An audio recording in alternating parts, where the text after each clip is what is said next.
All right, so first, there is no rain today. So the burning bowl will be out. I just have to get it out. And that takes some doing. So if we have anybody strong who wants to help me get it over the door frames after the service, I will take that help. Burning bowl will be out and ready to go when it is. And I'm going to set it up here in the parking lot between the patio and the school, well out of the way of anything flammable. What else? So remember that this exercise, this burning bowl thing, it is all about setting the stage for 2026 to be your best year yet. Right? And we've had a lot of good years, but this one can be even better. So what this is you're getting rid of all the stuff that's holding you back. Okay? You are basically decluttering. You're letting all of the things which aren't useful or helpful go, so that you can start fresh and recreate your life like that morning that Mona sang about. In this particular decluttering, you are not donating your bag of unmatched socks, okay? You are not getting rid of your lidless Tupperware, we all have a cupboard full of that, or your overly loved clothing, or emptying your junk drawers, or your junk room. I'm not naming names. What you are emptying out is all of the beliefs in not enough, all of the worries about whatever it is that you worry about. And to be clear, those things that you worry about are, in fact, beliefs in not enough. Not enough time, not enough money, not enough health, not enough love, or how about not loving enough? Not patient enough, not healthy enough, not smart enough. You get it? So no matter whether you say the not enough blank or not blank enough, whenever you think of a thing that you don't have enough of, it's the same thing. Okay, and as long as you keep on thinking about all of the things that you don't have enough of, as long as you believe that there's something that you lack, you'll always have plenty of not enough of that to keep adding to the list. So write that down and burn it. Also burn things you haven't forgiven, whether you've been holding back forgiveness from yourself or others, and also judgments about yourself or others. In other words, burn all of the muck that occupies your thoughts, and then you invite in plenty. How do you invite plenty in, you ask? Well, I will tell you. This is different, so pay attention. You write down everything you want to welcome in. All of the different ways that you want your life to shift for good. Trust that in writing it, you are inviting it. Writing it paired with believing makes it so. But see, this is the important part. Please don't burn that. Do not burn the good that you're trying to get. What I want you to do is write it down, and then you put it in an envelope, and you seal that envelope, and you write your name on the front.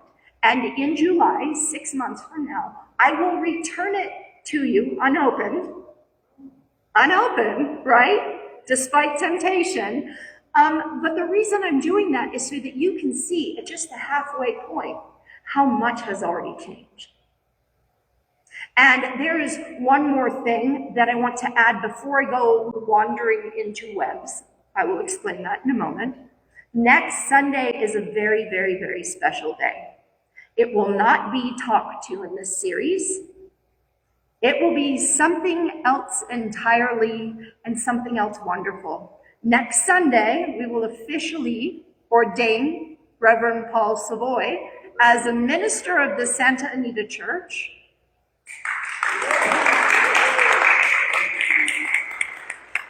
And then he will give the talk on whatever he wishes, whatever you would like to say. And the stole and the stage will be his next week. So if I can help you in any way, you just let me know. Okay? Be sure to come and welcome him into our church family as another great teacher of these truths that we reveal here. And he's been incredible thus far. If you have not spent some time with Paul, I urge you to do so. You will see he's magical. Now, on to the web that I mentioned. Do you remember the order of these sacred symbols we're exploring? Does anyone? Sort of? Okay, well, I'm glad that there's nobody who's absolutely certain because they keep changing order. We were supposed to do the hoop for the last series, remember? Okay, and then the circle showed up first. So I said we would do hoop after circle, but then the web showed up. So only time will tell if we ever get to the hoop. I am wondering if it keeps jumping the list because we out-hooped when we wheeled. You know, medicine wheel and hoop. Now, if you online do not know what I'm talking about, or if you're fairly new here, you can go onto our YouTube channel, Santa Anita Church, and then if you click on playlists, it's at the top under the header, you can watch or listen to an entire series of talks sorted by subject and speaker. So go check them out. If you want to know where we are speaking, where we have been, and where we're headed, although I make no guarantees as to where we are headed. But the thing that's cool is you can listen to all these on triple speed, which is very entertaining, and you can use what you learn to reshape your life, all on your very own. Now, during the last week, as I was driving around and doing the things that I do, and I was listening for ideas about what I could use as inspiration for these talks, what I might use for readings. I heard nothing at all came up for me. And then yesterday, after kind of a quiet meditation, I suddenly had this knowing. You ever had one of those? Where like everything centered and you knew? All of a sudden you just knew that something would be a certain way, and then it was. In that moment, I knew that if I let my mind go silent and I picked up my copy of the Bible, which I used the Lamsa, literal translation of the Aramaic, I knew that if I picked it up, the reading I needed would reveal itself without my trying. And this isn't my ordinary book flip. Oh no, my friends. So I held it gently, not even looking at it. And I moved my fingers along the pages until it felt right, and I just opened. I didn't flip it, nothing. I just opened. And I felt wonder when I looked down at the page and I saw that my eyes had landed on Luke chapter 5, which talks about fish-filled nets.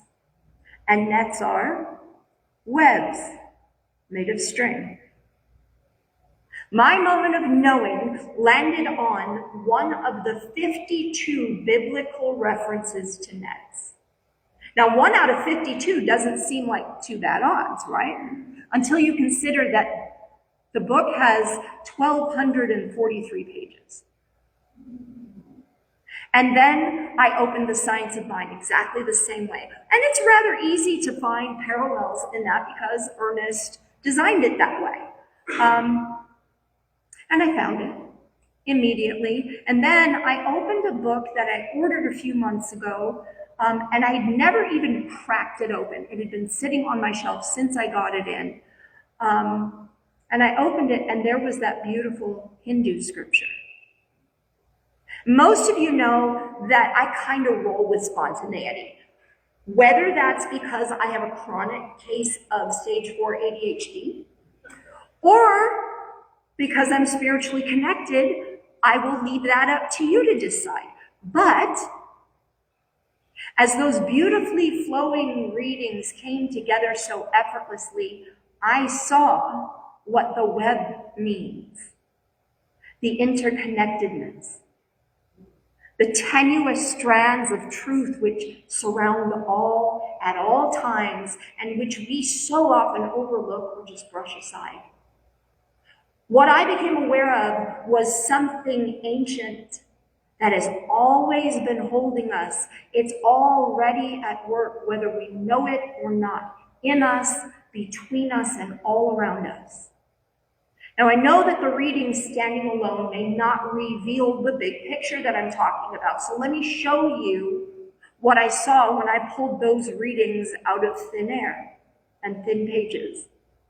After randomly turning to just 3, with full trust that they would hold the powerful words that I needed to teach these ideas today. So our first reading, as I mentioned, was from the Gospel of Luke. It is that familiar story of fishermen on Lake Gennesaret who've worked all night long and they've caught nothing. And they were rather in desperation at that time.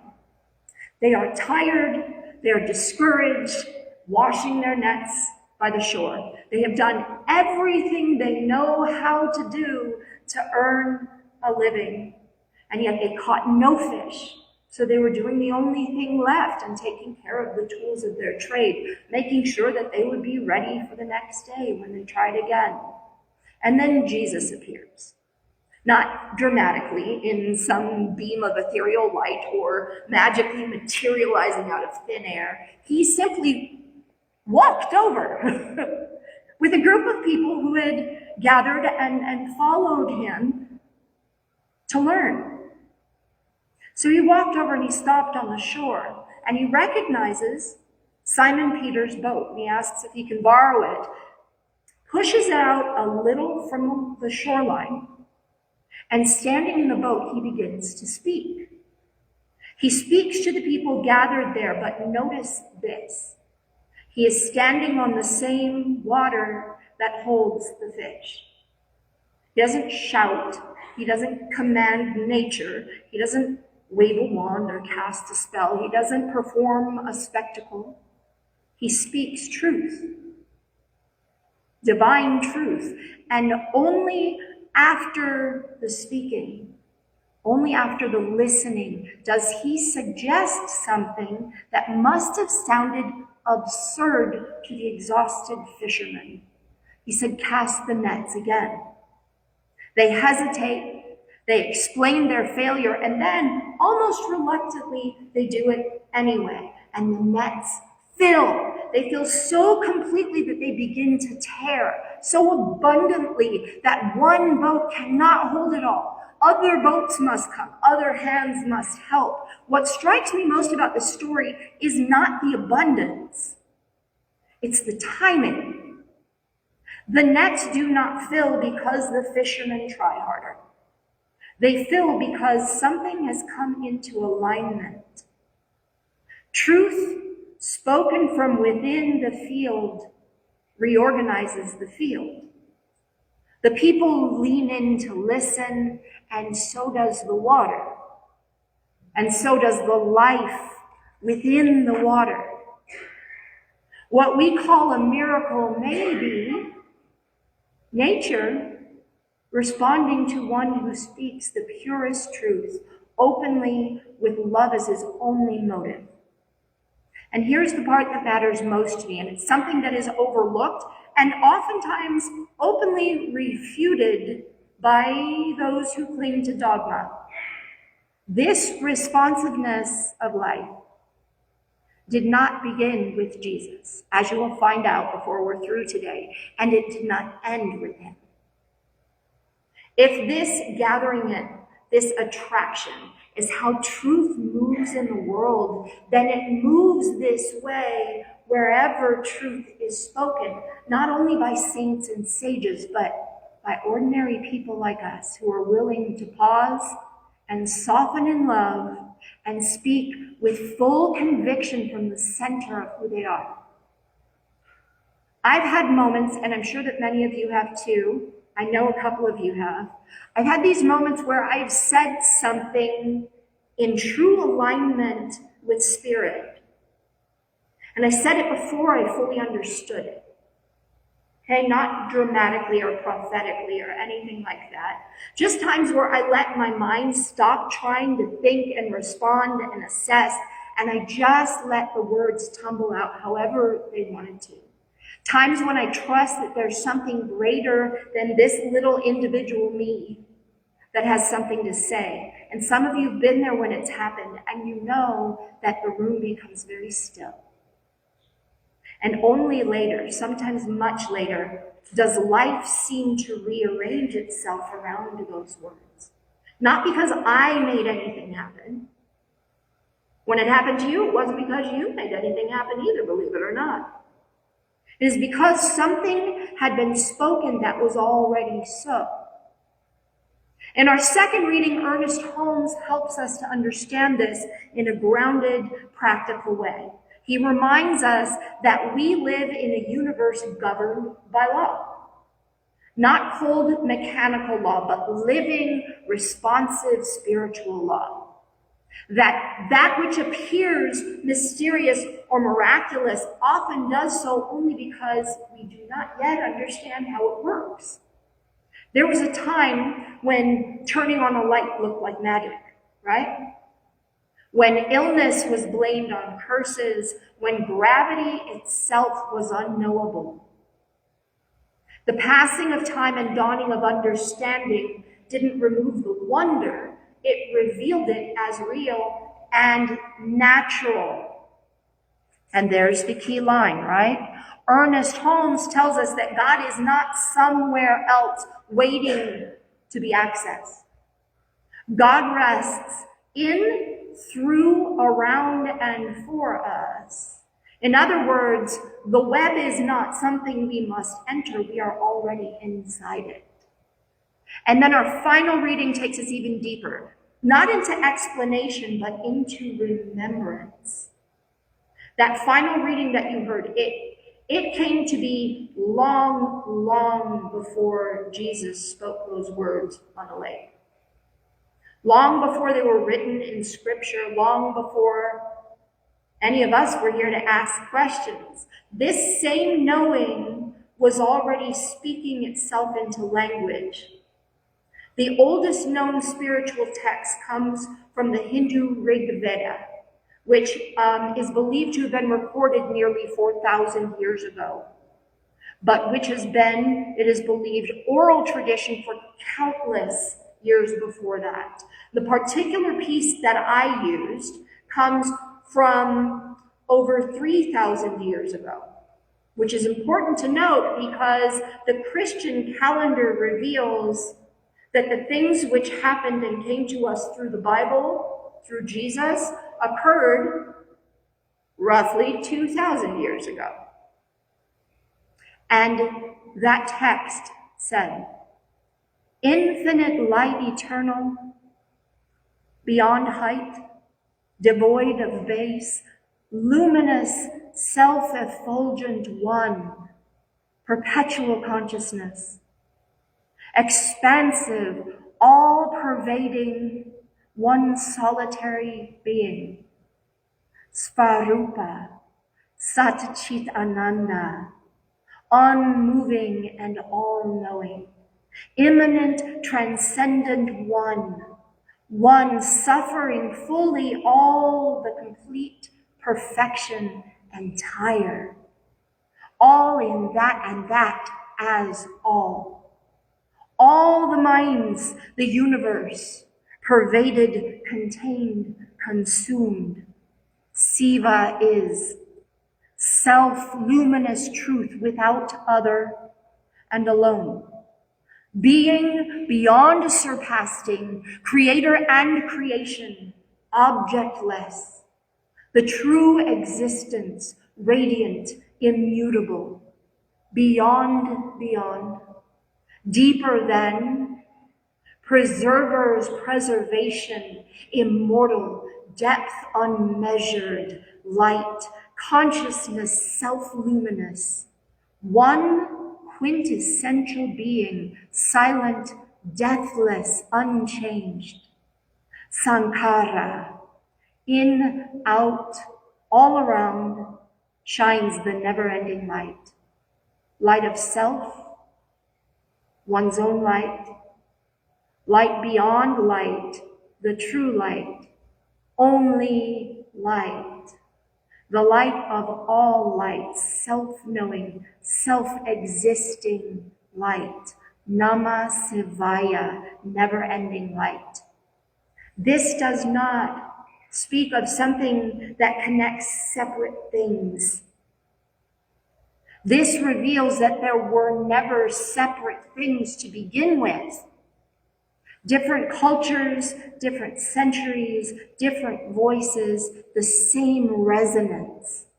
Like stones dropped from many shores into a single ocean, their ripples overlapping long before we notice that they belong together. When Jesus looked at Simon Peter and he says, "From now on, you will catch people and save them," this is not a threat. And it is not a burden. It is a gentle, loving invitation. And remember what Simon Peter said right before Jesus gave him this invitation? He said, "I beg of you, my Lord, leave me alone, for I am a sinful man." He told Jesus he was unworthy. And Jesus told him the truth. You are exactly what is needed. You are the perfect one. You will save humanity. And he gave that same invitation to others from all walks of life throughout the Bible's New Testament. And it is heard even today, perhaps in this very room, by those with ears to hear.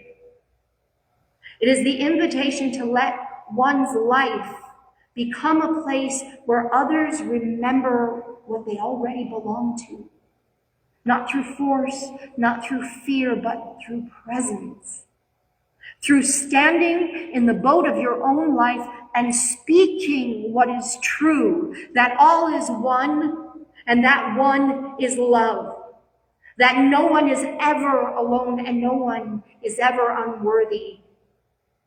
Speaking those truths until the world around you, all of life begins to listen to and gather near. So as we begin this series on the web, I invite you not to ask, "Do I believe in this?" but something gentler, something which feels a little safer perhaps, something undeniably true. Where have I already been held without knowing? Where has life responded when I softened instead of strained? Where have I been part of a web larger than I imagined? We are not here to build the web or to create a parallel. We are here to notice that it is real and has been holding us all along. And as participants in this great web of life, we can consciously choose what we release and what we welcome in. Write your best life and then let it be. Amen.